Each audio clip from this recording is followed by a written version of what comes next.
Okay, here we go. So, disregard this. This has no bearing or meaning in this world. I'm joking. What do we mean when we say music technology? What could I possibly be talking about? Any ideas? Raise your hands. Go for it. Take a stab. Stuff that does stuff with the audio. Stuff? Technology that does stuff with the audio. That does stuff. I love it. Stuff with the audio. With the audio. I'm using my best handwriting. I'm left-handed, but I play right-handed. Yes? Like a digital audio workstation? Digital audio workstation. We're going to sort these concepts later. Yes? Digital audio workstation. What is the acronym for that? DAW. A DAW. Who has familiarity, working familiarity with a DAW right now? Okay, great. We're all going to learn. What are some examples of DAWs? Ableton? Yes, I'm going to put over here in parentheses. Ableton. How about that? I can spell it. Huh? Yes, Pro Tools. Oh, I can't wait. You're going to hear me complain so much. Okay. And then Logic. Yeah, the GarageBand, it is. It certainly is. GarageBand. FL Studio? Yes, FL Studio. Which I just call Florida Studio, but it's not, I know. That's alarming, the idea of Florida Studio. Okay, anything else? BandLab. BandLab, yeah. BandLab. But what does a DAW do? Well, I guess you could say it does. That's correct. That's correct. It still works. What else does a DAW do?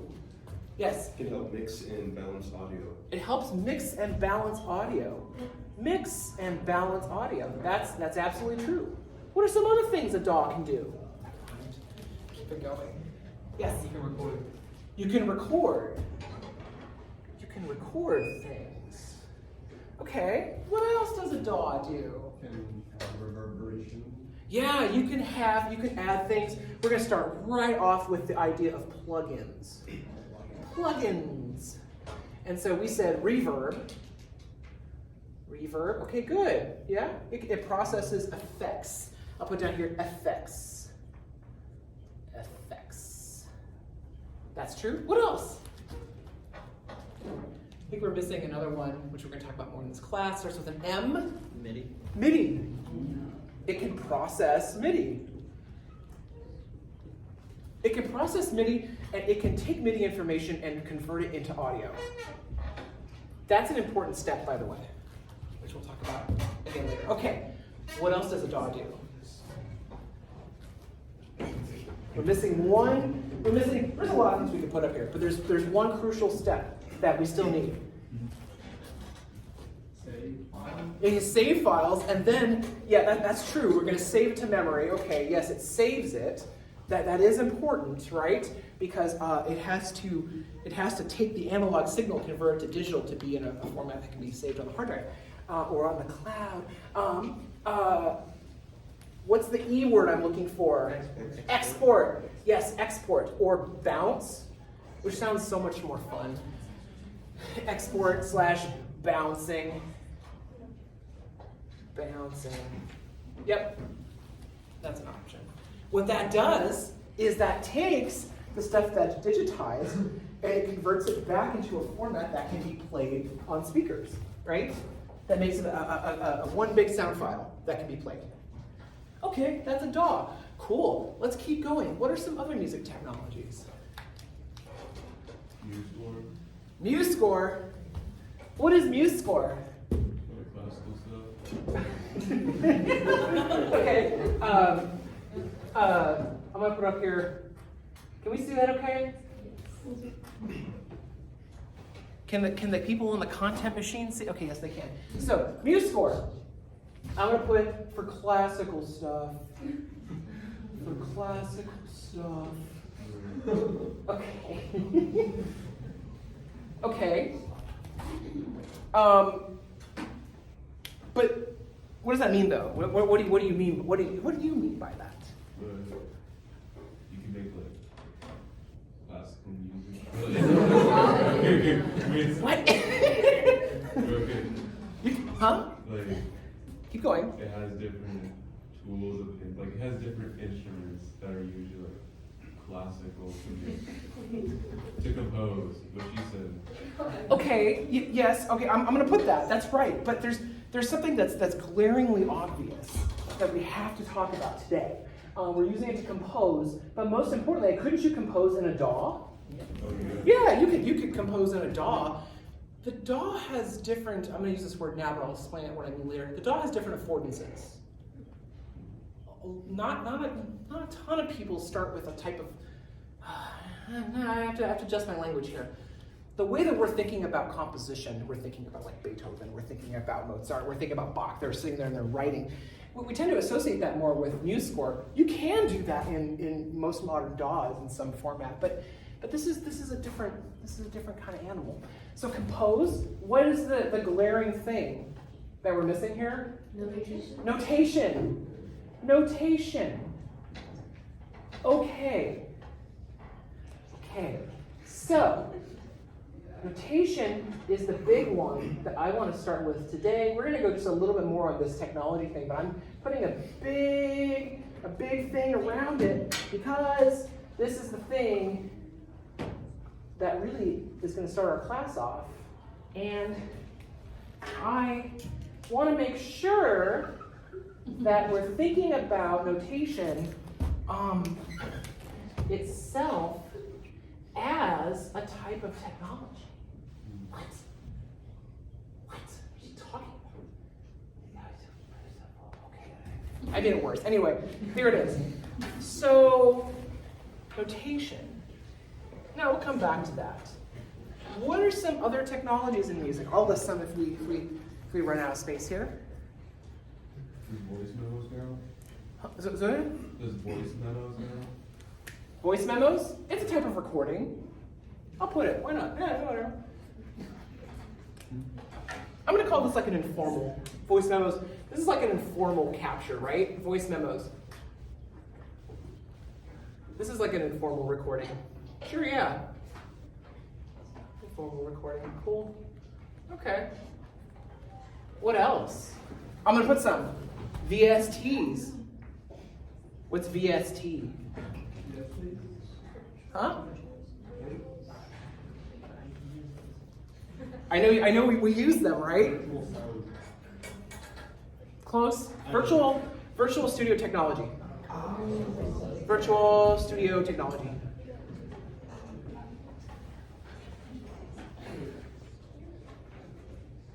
And these are thought of as quite similar to plugins. Quite similar, in fact. So they're kind of under that heading, I suppose. I'm gonna put some other stuff. What about coding? Ruh-roh. What about coding? We have softwares like Chuck. We have Super Collider. Huh? We have Music 21, which is a Python library, which is Python. We have Tone.js, which is a JavaScript library, which is it's JS. It's in the name, JS. Right? There's a bunch of other ones too. People invent their own all the time. These are the ones that are used quite a lot. We're going to be talking about some of these. I'm going to put up here Music XML, extended markup language. Ooh, interesting. And in a way, I'm going to put MIDI. In a way, it is in its own type of world, its own type of language. Oh, I forgot the one that I love the most, which is in this class, Max MSP. Of course, which is a visual coding language, which we're going to talk about later on in the class. Okay, so this is a nice little brief overview. Does this flip? Are you gonna flip? It does it. Oh my God.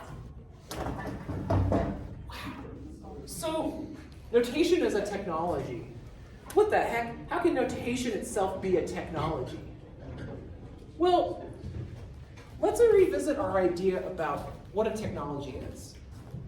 Do we have other ideas about how we could define a technology of any kind? Yes. I would define technology as like a tool you use to help you get something. Yes. Get to accomplish something. A tool. What letter is that? What letter is that? Okay. A tool. We said again? You can use to help you accomplish something. A tool one can use, sure, because you sound like you. A tool one can use to do what? To help accomplish something. To help accomplish something. I like it. I'll take it. To help accomplish something. Okay, I'll take that definition. I like it. I like it. You know, when we tend to think about technology, we tend to think about digital computers, right? Just staying on computers, do you know that computers don't have to be strictly, they don't have to be electronic? There are computers that are slime molds, or they're Turing complete, which means they can perform any algorithm you throw at them. They can be slime molds, they can be water-based. There are mechanical computers going back actually quite a ways that we have that have been found to be Turing complete. So our technology is not limited to the modern era and the idea of electronics. I think we tend to put it in that thing. But something like a wheel, like the invention of a wheel, is a technology, right? And the idea that I can refer to something and we collectively know what that is in a way a type of symbolic technology. What I mean is, if I put this, which is it's a treble clef. I know it's hard to see. I'm sorry. I see people squinting. It's a treble clef. I'll do it. Brown marker works. Again, I was going to use the projector. I don't have the code. The code, please, for the diehard fans. The idea that we can agree on this and know that it means something is a type of development of technology. Because music notation has not always existed, right? It was invented. It's a system that helps us convey something.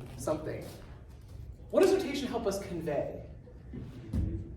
Huh? Music. Well, yeah, but I want to be more specific than that. How to express the music? What is conveyed? How to express? Pitch? Okay, how to express? Yeah, I was just getting there. We need to get into more of these nuts and bolts. How to express? Pitch? Pitch. I've got rhythm. I've got music. I need the code. Where is Evan? Rhythm. Okay. What else? Huh? Meter. Okay, what else? Volume, yes. I'm going to put yes, volume. In a way, I'm going to put a little star next to this one because it's mediated by certain things. What else?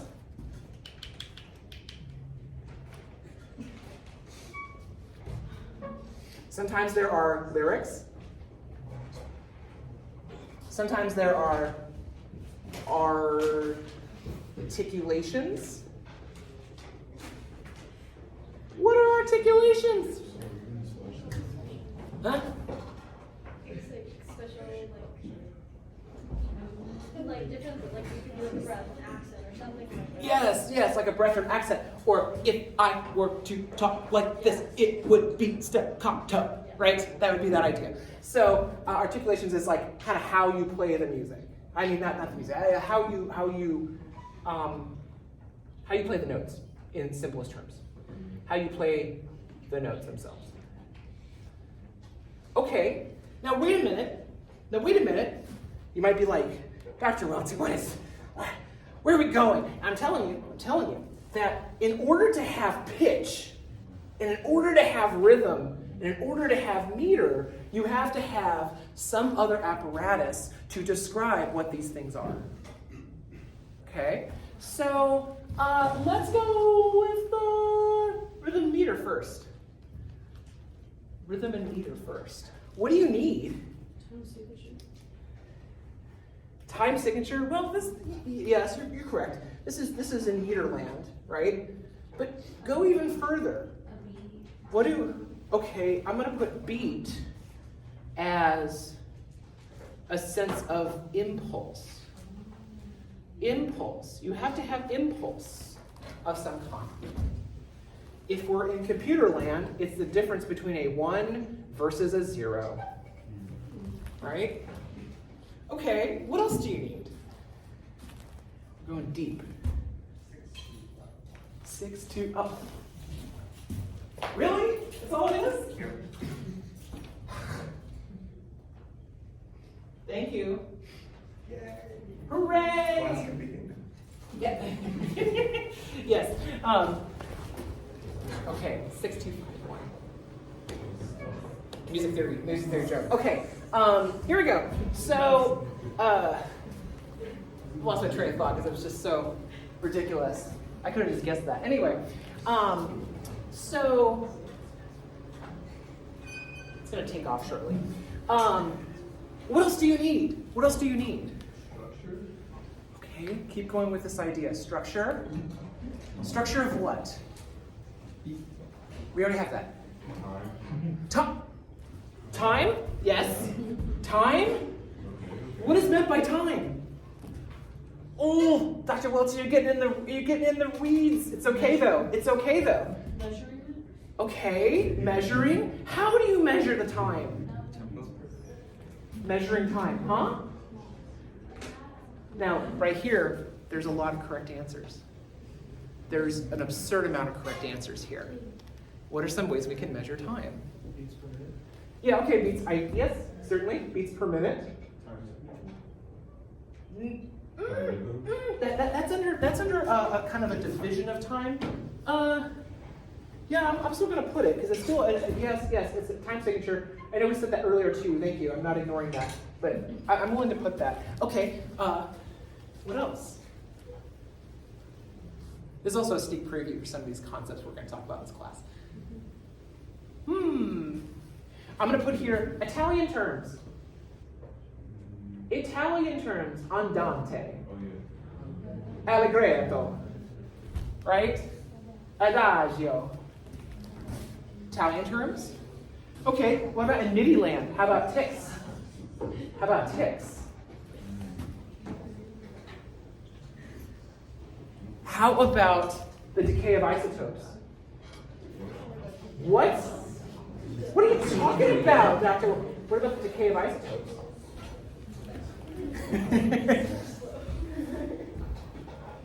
It depends on the element, right? It depends on what we're talking about. Yeah.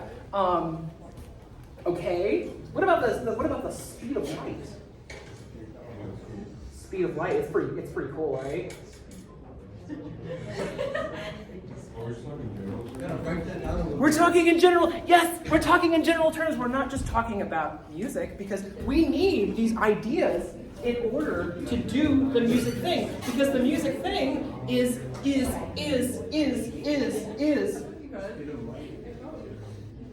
a type of organization of time. It's a kind of organization of time. And we have to have a concept of linearity and that things follow one another in some kind of path in order for us to have this thing that works. The idea that we can quantify certain things like this is a function of technology. Here's the other big thing I want you to think about in this class, is that while our focus will be on a few pieces of software, I wish this class went twice a week. Oh, I wish. While we're going to be focusing on pieces of software, we have to remember that technology of all sorts, including new technology, exists in a web of interactivity. Dare I say interactivity. That is, that we're not just using MuseScore, we're interfacing with a technology that is a division of time that is based on these ideas, right? Because your clock is set to the atomic clock and is updated regularly, right? That somewhere in there, ideas about astronomy are also present in our music. Whoa, man, it's heavy, man. But yeah, because it's about this organization of time and our ability to quantify that. Now, the other thing I didn't put here is also, you could just put here arbitrary linearity. Arbitrary linearity, which just means, I went over a long time. Arbitrary linearity just means, well, I'm just choosing like one thing comes after another. One duck, two ducks, right? The idea that one came and so did the other. And that's a sense of time. Now, the notation we're talking about in MuseScore is this agreed upon Western music notation that has been kind of codified over how do I say this? Years of argumentation and development, but also a type of hegemony. What's this word hegemony? What do I mean by hegemony? Hegemony? Hegemony.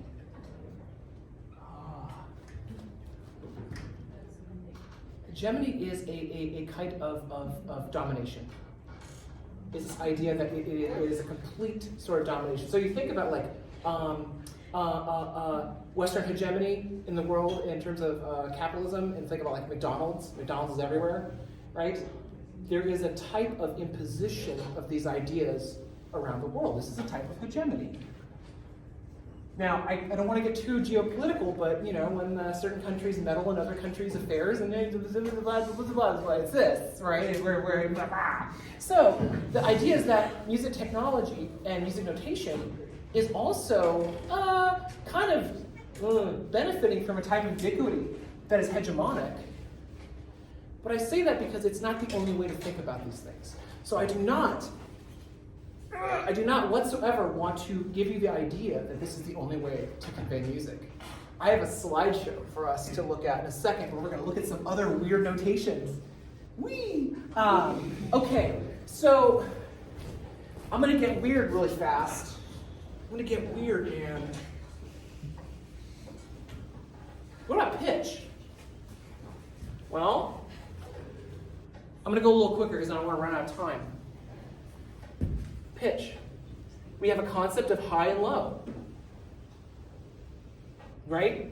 We have some kind of I don't want to think in dichotomies. It's me we're talking about, right? But we have this idea that some things are higher and some things are lower. But what is that a function of? Frequency. Frequency. But what do you need to have frequency? You're right. What do you need to have frequency? No. Pitch? No. Audio waves. No. Frequency? I'm sorry, it's so small. I wanted to do this on the computer, but yeah. Well, that is, it's a certain. Yeah. Okay. Frequency. What is frequency a measurement of? Sound. Sound waves. Okay. Sound waves. Physics. Sound waves, yeah, I'll put the sure sound waves, but it's not just any sound waves. It's the time. It's the time. It's how many of something are spaced over like a second. Like if you think about hertz, like how many waves per second. Okay, yeah, sure. And then you need time to be able to measure the sound waves. Gotta have it, right? Okay, so again, our ability to quantify these things is dependent upon a technology of time. Get wrecked. Okay, so now, if you've ever experienced this where you've had, is anyone playing with samplers where you have like just a little sound that's like this, and you speed it up and it becomes a pitch? There's so many of them, it turns into a pitch. It goes that's what's happening. It's stacking into a number of iterations of that little impulse that it becomes a discernible pitch. We'll talk about that later. Where did I throw the cat? So, enough about this. If you want to take a picture of this madness, you can after class. I'll put it over here. I'm gonna pinch my fingers, dude. Okay. No.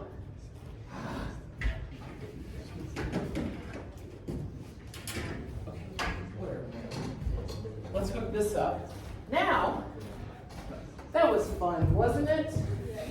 That was a fun time. I totally get it. Let me hook this up. And Make sure there's no sensitive student information up here. Close this.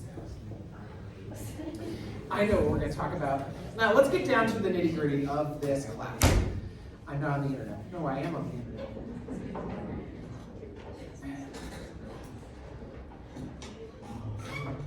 Okay. And full screen. And great. And then I plug it in to the wall plate.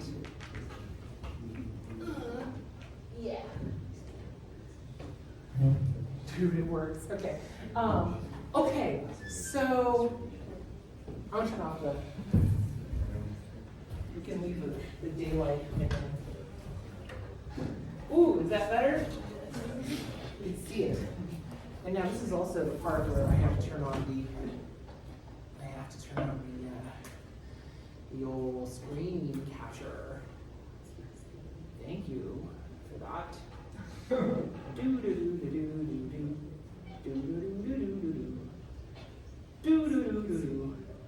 Oh God. Okay. That's terrifying. We're gonna make it even worse and make it float on top. Okay.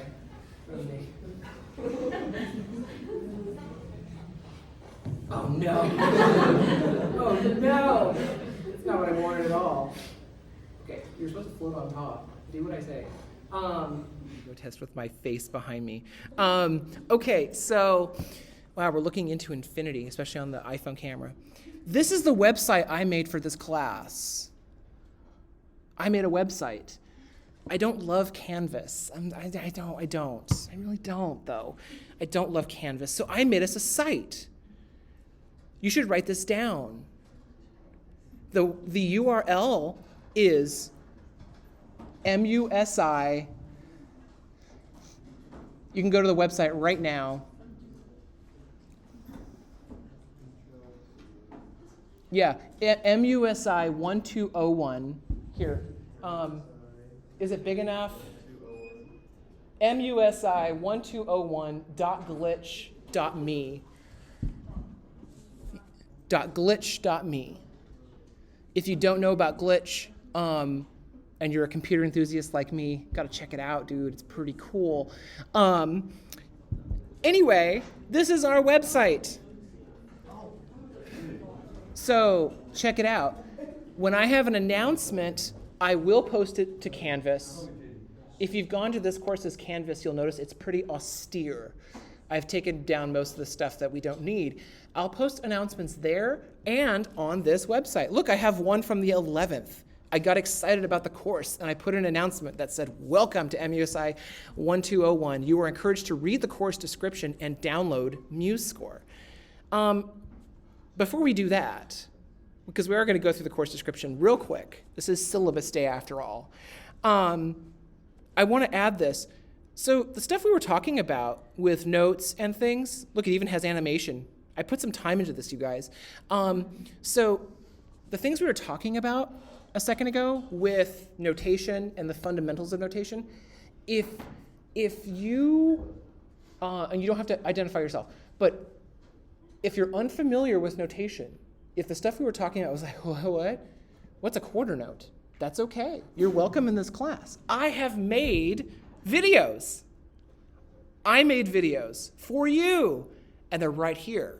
That if you're unfamiliar with what a clef is, you can watch this video, and it'll take us to YouTube.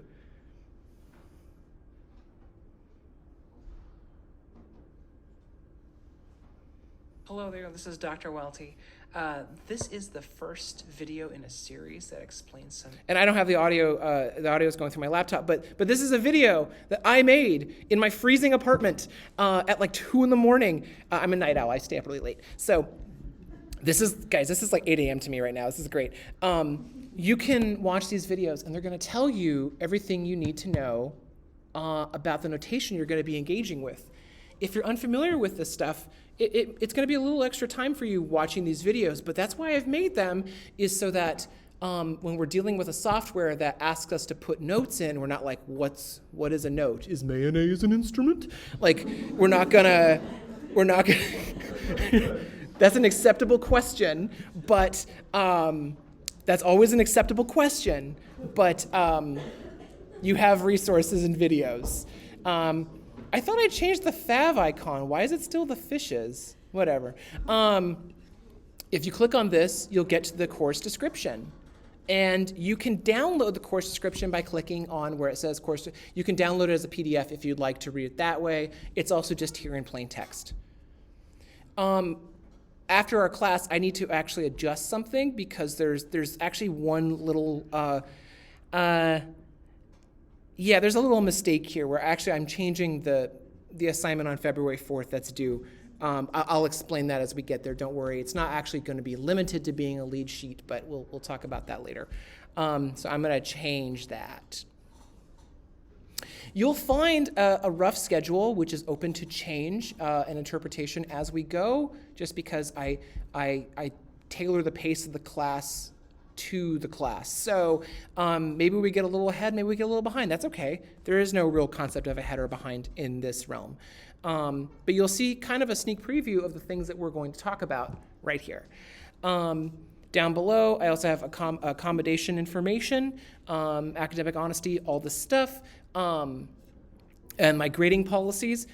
Guys, basically, because this class involves a number of you with disparate technical aptitude from experiences you've had or not had in the past, I'm pretty generous on the grading. If I see that you're trying, you'll do fine. If I see that you're really trying, and I say that because I'm sure everyone in here, there will be something along the path that challenges you in a way that you haven't been challenged before because we're dealing with notation, visual programming languages, and DAWs. And so somewhere there's going to be like, what? What is this? And I just want to see that you are doing your best. And so, yeah, there's that. There's no textbook. It's just me talking at you. And I will sometimes put suggested readings, and they'll be under suggested readings. I do these office hours. These are kind of general times. I'm usually around. I'm usually in the lab. I don't have an office. The lab is kind of my informal office over there. And so I hang out in that space quite a lot and work on stuff. Will we ever be meeting in the lab? Yes, at some point we'll be meeting in the lab. Yes, for these kind of first few classes, it's easier to do this. The problem is that there's only 15 really usable computers in there. And so it involves bringing in chairs and a whole very noisy affair. And so we'll reserve those days, probably more so when we get toward Pro Tools and maybe some of the Mac stuff. Okay. Yep, we meet every Tuesday, and we'll start in this place. If we're not in here, we'll probably be over there. These lecture videos, including the one I've made today, they're going to be on YouTube, right? Don't worry, there won't be any your faces will not be on the YouTube, so don't worry about that. But if anyone has a strong feeling about they don't want their voice on the YouTube, I understand. Let me know privately, and then I'll figure out something with the video. Maybe I'll overdub it. I don't know. Anyway, they're going to be available for you to watch, to review the material we've talked about. That's really important. Some of the stuff's going to get technical really fast, so you can review the stuff we've talked about. And if you miss class for some reason, it's better if you let me know than not let me know, because I have to keep track of attendance. Then you can watch the video later. It's a little bit of work to set up a Zoom stream and then give the Zoom stream adequate attention. And no. I'd rather you were here and then watch the video if you're not able to be here. Okay, down here, this is important for later. I tend to get ahead of myself, so I have to get the pace going. Under course texts, supplies, and materials, It has no required text. Things will be on Canvas for reference or on this website. Students will be required to have access to a computer. This is what we are required to have. Access to a computer capable of running MuseScore, Max 8, which I need to update because now it's Max 9, and the newest version of Pro Tools, Studio Edition. Max 9 and Pro Tools Studio will require a $10 to $12 monthly fee for subscription if you plan to use your personal device. Yes? Question, I have a basic laptop. Is that going to be enough power to... Probably. Tools and all that stuff? Probably. Yeah, if it's fairly recent, it should be fine. Okay. If not, those softwares are on the computers in the lab, so you can use those. No problem. And so either you have to have the equipment or make a plan to use the equipment over there. Yes? Who would I talk to, like, if I have to use one of the computers in the computer lab, I know the computer lab has like a key card that might always be locked, so who would I talk to unlock it to use the computer? What a great question. But it's like we're staying on the script here. This is great. Perfect question. So by virtue of being enrolled in this class, you should already be granted access to the lab. If you do not have access to the lab, you can email me, but it would be more efficient to email Evan Feist, who is our venue manager and building manager person. Okay, thank you. Evan Feist, yes, has the ability to change those access things. You have access to that room pretty much during all normal building hours. If you're in there, here's a pro tip. If you're in there after hours, kind of like Office Space, the lights get turned off on you, but the computers still run. You can't turn on the lights anymore, but you can sit in there in the dark and work on stuff. I have. Like a creep just sitting there in the dark. But you won't be able to get back in the room. So the door becomes like perma-locked if you're in there and the lights go off. Don't lock your stuff in there. For some reason, I'm allowed to access it like 2 hours after you are. I don't know. It's all very cryptic and strange. Anyway, yeah, the website, in case you missed it, is here if you want to write it down. It's recommend you write it down. I also put the link on the Canvas. So if you go to the Canvas, you'll see the URL there. You can email me here, yada, yada. That email is also at the bottom of the page. It's over here, and you can click on that. And this banner at the top is animated, and it takes you back home. Boom, look at that. It goes back home. Okay. If there are supplementary readings, most likely they'll be optional, but they are a possibility for you. But there's none here, clearly. So go back home. Okay. What do you have to do between now and next week? I'm going to put this on the Canvas, and I'm going to put it here on the website too, the first assignment. It's not posted yet, so don't look at the Canvas. It's not. I'm going to post it right after this class, but I have to eat lunch first. Otherwise, I'm going to get angry. Your assignment is this. There are 3 steps. First step, make sure your card works. That's pretty easy. If it doesn't work, email Evan. If you tell me that you did this and you didn't, then when the card doesn't work, I get to tease you. I'm joking. I won't do that. Maybe a little. I'll be like, you should have done the thing. And you'll be like, I know. And I'll be like, okay, learning experience. No, just do the thing. That way later on when you really need it, you're not like locked out or knocking on the glass, being like, please, sir, let me in. You know, it's all very pathetic. So don't do that.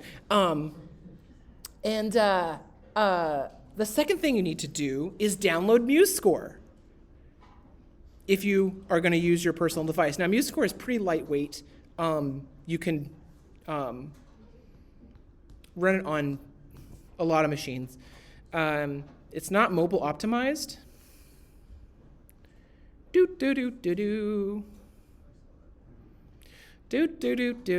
Anyway, this link does work. It's going to musescore.org.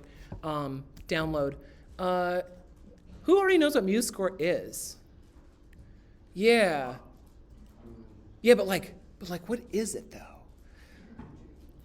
Is it, huh? It's a notation software. Yeah, okay, we know that much, sure. I think you could gather that, even if you were somehow, what is happening to the Wi-Fi? Okay. It's open source is the important part that I want us to know. What's open source? What does that mean? Just like you can use it as a software and spread it around, I don't know, like around the website, I don't know. You can spread it? Huh? The code is publicly available. Yes, the code is publicly available. Wow, it did it. Way to go, Wi-Fi. Okay. The code is publicly available. It can be modified. And there really isn't a ton of things on there. It's not really like so much a for-profit kind of deal. Now, MUSI has actually expanded into having a subscription model for its library, which is user-created, which is kind of suspicious to me, but okay, whatever. Yeah. So if you go to the download thing, it's available here. It's for, you can get Windows, you can get it on Mac, and if you're using Linux, my red hat off to you. Hardy har har. That's a joke. Okay. Anyway, no, but seriously, if you're using Linux and you're running into trouble, you can email me and I'll help you as much as I can. I like Pop OS, Kali, Ubuntu, things like that. Anyway, if you don't know what that is, it's okay. Don't. Who cares? That's your second task, is to download MUSI. Yes. So we don't have to download it, but we can still access it for You could, and then you have to make a plan to use it. But it might be helpful if you have a personal device to download it and use it in class when we're not in there, so you can kind of like do it with me. another question. Yes. When we're in there, are we still going to have that subscription? So MUSI will not require a subscription, just to be clear. No. If you're in there working on stuff like both Pro Tools and Max, I need to double check this on Pro Tools if it's still concurrent, but I know Max has a 30-day trial period that you don't have to pay for, and you don't even have to give them a credit card, like out of the gate. Like they only ask for the credit card after the 30 days, which is really cool of them. And I think Pro Tools works in a similar way. So if you want to run it, without a fee, you can do that way. But they'll be available in the lab. Anyway, we're also not going to use Max really more than 30 days, so I'm not sweating it that much. So, and with Pro Tools, you're going to want to use the lab because you also need a digital box, and so we have those over here. So, yeah. Anyway, the third task, and I'm gonna post this on Canvas and on the website. It's pretty simple. You have to document that you either have a plan to access the softwares and that your card works. You have to put it in writing, right? This is important for me teasing you later if you mislead me. I'm joking. This is all a joke. But this part's not a joke. I want you to write a short little blurb thing about how are you interfacing with music technology in your daily life. And you get more cool points the more critical you are about how music technology is impacting your day-to-day life. Don't write it this afternoon. Go home and think about it. Go to the grocery store and listen to John Mayer on the PA system, right? And then think about all the ways that you and what you do are existing in a web of other technologies. Because they're all connected, man. Okay, question? Are we going to write this on paper and turn it in, or are we going to have it? What a great question. No paper. The earth is burning. No paper. No, just send it to me. Thank you for asking that question, actually, because I was getting ahead of myself and I forgot something. So I know I just was like complaining about Canvas. You're going to submit your assignments via Canvas. If for some reason it's not working, you can email it to me, but that's like a last ditch thing because it's much easier for me. When the class is like over 20 people, it's easier for me to keep track of things on Canvas, and then the grades are right there. It's really easy. It makes it easier for myself in my life. Yeah, and I have some submission guidelines that help me organize things, because sometimes I like to save these in folders marked evidence. I'm joking. And so anyway, oh, I promised you. I'm sorry. I promised you a slideshow. Yes, I'm like, what else do we have to talk about? That's the outline of the class. That's your first assignment. Easy peasy. Does that make sense so far? I'm really proud of our website. I think it's pretty sick. It's pretty nar, as they used to say when I was younger. I'm glad they stopped. So later on, sneak preview, Music 21.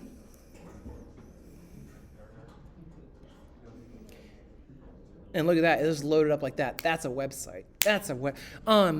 So Music 21, what in heaven's name is this? It's a Python library that helps us compose music XML files.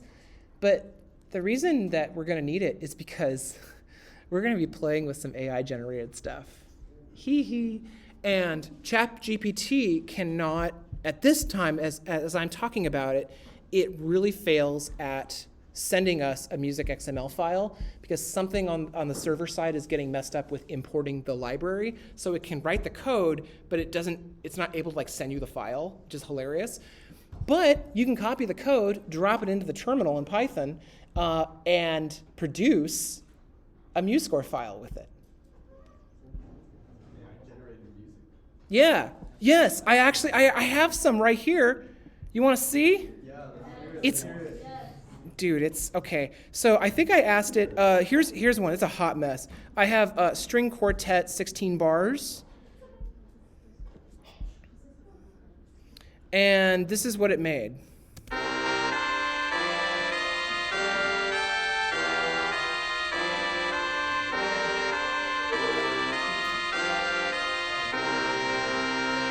Okay. It's definitely not 16 bars. Hey, you know what? Let me send the audio out. Here, watch this. Let me send the audio out to the Crestron. This might get super loud. Okay, hold on. Sensory safe. Sensory safe. Here we go. I'm talking about myself because I have to wear earplugs all the time. Not all the time, but a lot of the time. Here we go. Oh, God. Okay, I got the mute button right there. I'm ready to kill it if I have to. Yes, there we go. Okay, good. It's not too loud.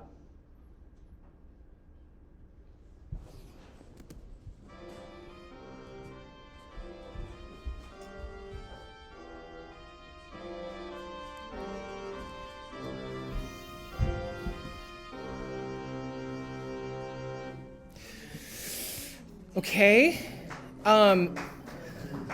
I know, they're killing it, right? Sam Altman is killing it right now. Here was I said, in the style of Chopin, piano with left hand is what it produced. So I asked it, I remember this prompt distinctly. I asked this one, let me make this bigger. I said, please make a short piano piece, 8 to 16 measures long, in the style of Chopin, Prelude in E minor, which is like one of the big preludes that everyone plays. And it made this monstrosity.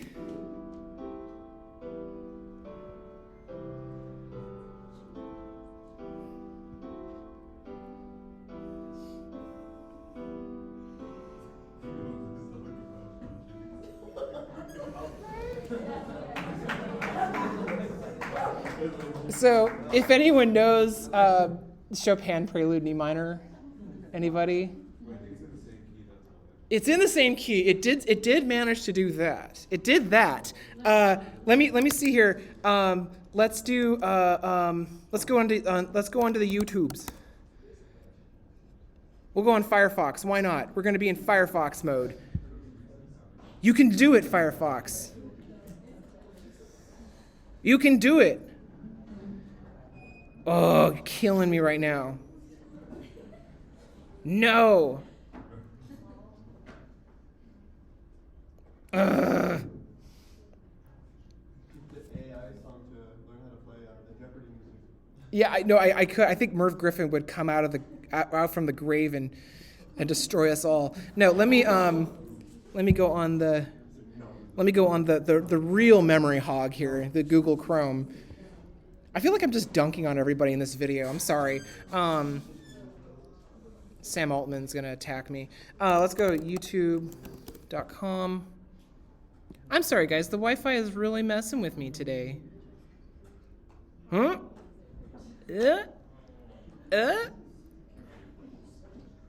I'm gonna give this a couple more seconds and then we're gonna bail. And you can look up Chopin on your own because this is just not gonna work.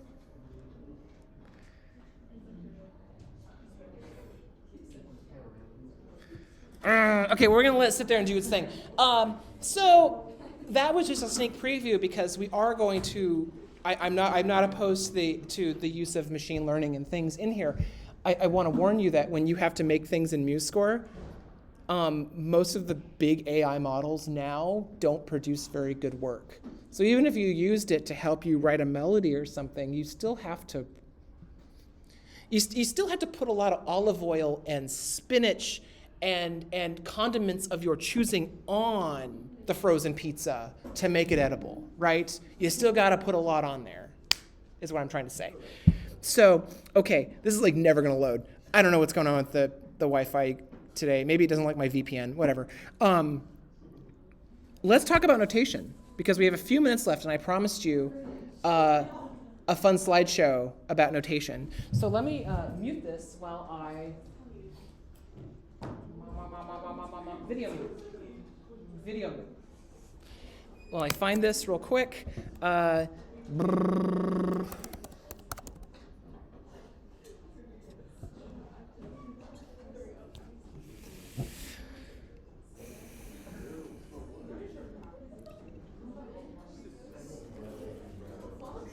Okay, here is the slideshow. Let me, I know you can't see it right now. Hold on. So this first module that we do in the class, the first module is about MuseScore and writing music in MuseScore. Now, we were talking about notation as a technology earlier, but I made this fun little slideshow last year, and it's still applicable now. And it could become indefinitely longer. That kind of illustrates some oddities and curiosities in music notation. So let's begin. Click. Here is a conductor score for Ludwig van. Got a little Beethoven. This is ba ba ba ba, ba ba ba ba, right? Symphony number 5. With the fate motive. Not that one. That's Rossini. Okay, so Symphony number 5. Now, this is pretty standard notation, right? What do we see? We have our instruments in the orchestra. Got the string section, right? Timpani, etc. And this isn't. You have dynamic markings. Okay, it's pretty predictable. We've seen stuff like this. Cool. Symphonie Fantastique by Berlioz. You guys know this piece? Maybe you've taken music history. I don't think no one's taken history in here. Symphonie Fantastique is wild, dude. Berlioz, how do I say this nicely? I'm sorry, I'm a little bit internet pilled. He's kind of a little bit like an incel. And he writes this piece that's like about this woman he's obsessing over. And in the piece, it's about him like going on an opium trip, and then in some kind of weird fit, he like kills her, and then they cut off his head at the guillotine, and then he goes to hell, and she's like the main witch. It's real. I'm not making this up. This isn't a bit. It's real. Symphonie Fantastique. It's awesome. And you know what's funny is in a few years after he wrote it, they actually did get married, and the marriage only lasted like 4 months. Anyway, so classic. Anyway, so my point is with this one, it's another orchestral score. We have We have a little more specificity with the markings. We have our a name for the movement: reveries, passions, visions, and passions. Right? I'm serious. Go listen to this tonight. It's a trip, and it's like the early part of the early to mid 19th century. It's so ahead of its time. It's wild. Okay, cool, neat. Okay, Brahms sonata for violin, piano. Okay, we've seen stuff like this. Still pretty predictable. Notice the violin is in cue size. It's smaller, as if there's another, because there is another score for the violin to learn and or read in concert. And so this is an accompaniment part. This is all pretty predictable though. Yes, keep going. Aha, who knows this one? Yeah? Which one? Which piece? The first one. It says at the bottom, doesn't it? It's the first cello suite.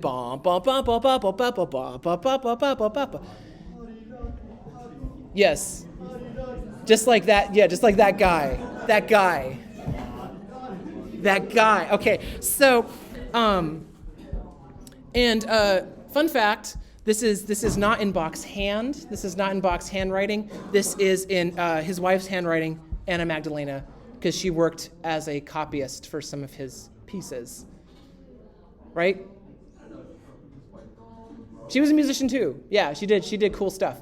Hey, fun fact, the only prelude, the only cello suite that we have that's in Bach's handwriting, his own handwriting, is his own lute transcription of the Fifth Suite. That's the only one we have. Everything else is some kind of copyist. It's somebody else. And check it out. Look at these little lines over here. I don't have a cursor. Okay. Thanks, Keynote. Look at these lines up here. They look like eyebrows.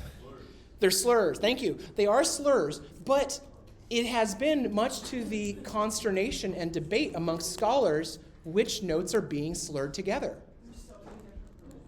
There are so many different versions. Yeah, it is. One of my teachers encouraged me to actually work from a blank one with no articulations and then make my own decisions. And these are nightmarish on the double bass. So anyway, yeah, and look at this bass clef. Look what is happening. Now there's some standardization of the notation here, but because everything is hand copied at this time, there's going to be some weird inconsistencies with things, and that's just part of the thing, dude. Right? People do literally get into scholarly fights about what is being represented here, or if the notes are right here and there, and things like that. Okay, let's keep going. Yeah, all right. This is some modern produced chant notation with noims, which when you're in music history you'll learn about. But this is a way of reading and memorizing chant music, Gregorian chant music in the Catholic Church. And in here it's been tidied up. It's blocky and easier to read because this is a more contemporary printing of this thing. But yeah, this is Western music reading right here. P.S. What's up with that clef? What's up with that clef, dude? Anyone know? Who's that? Who's that clef? Huh? Huh? It looks like a what? It looks similar to tenor clef, but it's not. That's not codified yet. It's a C clef.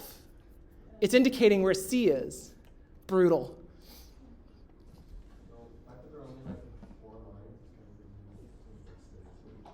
Yeah. Get weird. There's some differences with this notation. Yeah. Okay.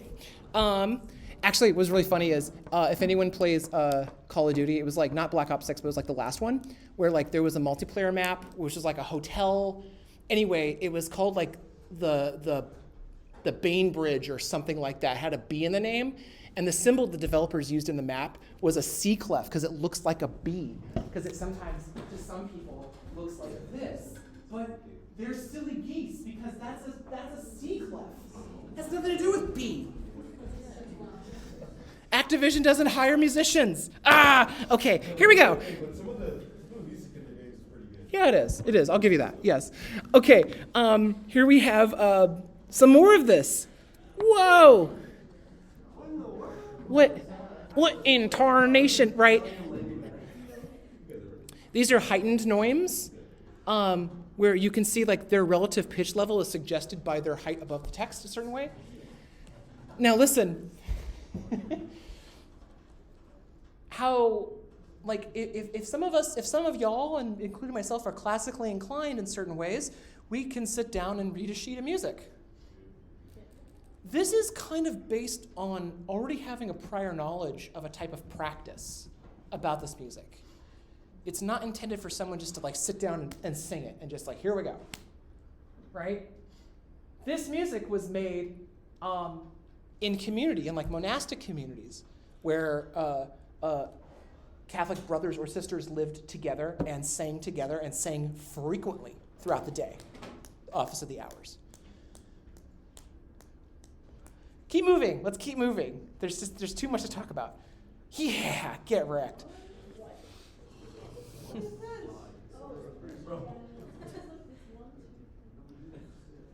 Okay, so for violins, hi kids, do you like violins? Oboe and the old bass guitar.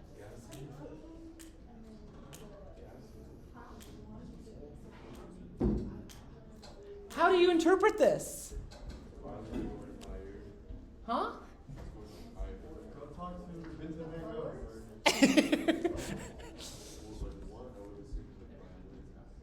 You would assume, right? But can you assume? Yeah. Okay.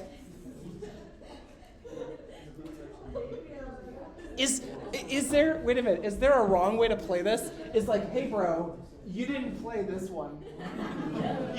I didn't hear it.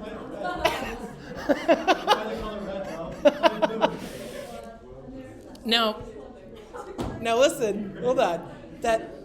Just to be clear, that doesn't mean it's BS. That's not what I'm saying. What I'm saying is, what I'm saying is, hold on. What I'm saying is that the interpretation of the symbols into sound is part of the process of the piece. It's part of the thing that you would have to do as the artist playing it, is to attach some kind of specific meaning to the thing you're doing that is inspired by that. So it's an extra layer. Is there a right or wrong? No.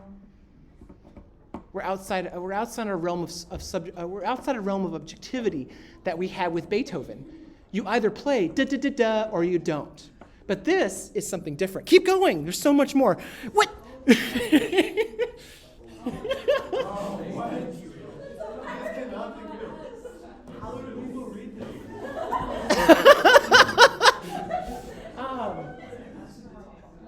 Now, if you look carefully, I know you might be a little far away. There's pianissimo, crescendo, trill, arco, bridge, legno, like the wood of the bow, tremolo. This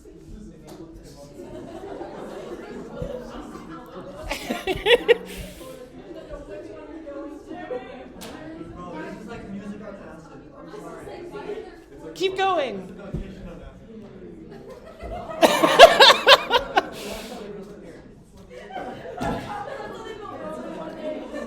What does it mean, man?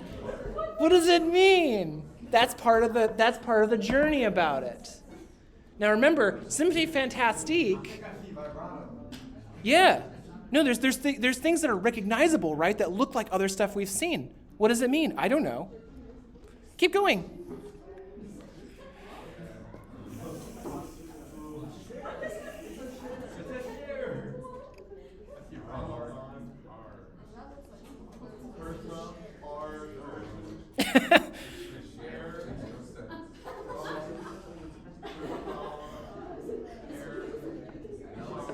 Keep going. We're running out of time. Pendulum music. By Steve Reich. This is one where there's speakers on the ground and you're swinging a microphone above the speakers for feedback, but it goes like woo, and then it comes back up, and it's a pendulum, and it goes woo, and it feeds back again, like this way, and you're swinging these microphones. You can find it on YouTube. People do this one all the time. They just it's a Thursday afternoon. They're like, hey, let's play pendulum music. I'm Sitting in a Room by Alvin Lucier. Choose a room with musical qualities of which you'd like to evoke. Attach a microphone to the input of tape recorder number 1. To the output of tape recorder number 2, attach the amplifier and loudspeaker. Use the following text or any of the text of any length. I'm sitting in a room different from the one you are in now. Countless memes on the classical space. Basically, this is one where he's recording the playback with the microphone in different places in the room to record the overtones of the room. Go check it out. I'll make this slideshow available to you. I Have Confidence in You by Eric Anderson.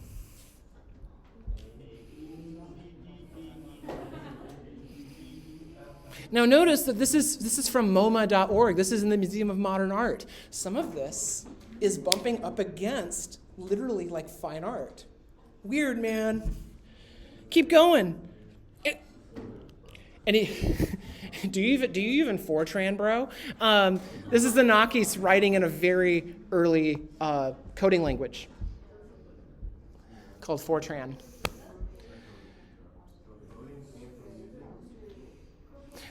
Just to clarify, coding doesn't explicitly come from music, but I will say that musical applications for computers, that was like one that actually, like that and games are like some of the main motivators for like new technologies. It's kind of interesting. Yeah, more on that later.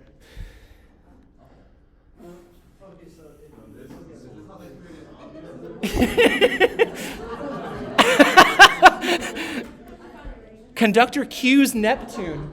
Conductor cues Neptune to begin. Wait for it. What? Yeah. I don't know. Keep going. And there's the other part of this one. Neptune with the theremin. With the theremin. That's cool. The xylophone. The xylophone. Soprano does that at the sun the first time. So the sun.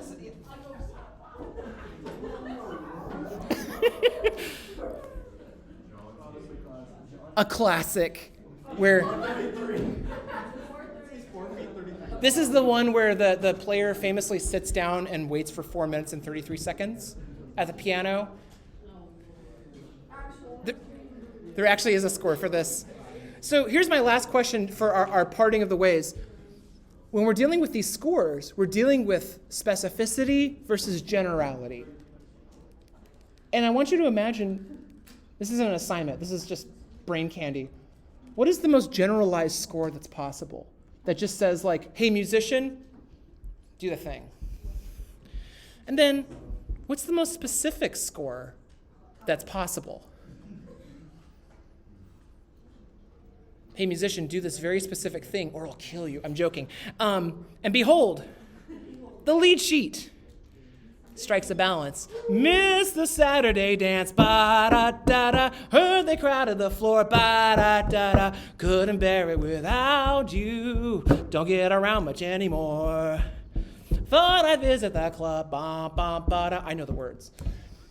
Anyway, that's all I have for you today. I'm sorry we're slightly over time. Thank you very much. I will see you next Tuesday. Thank you.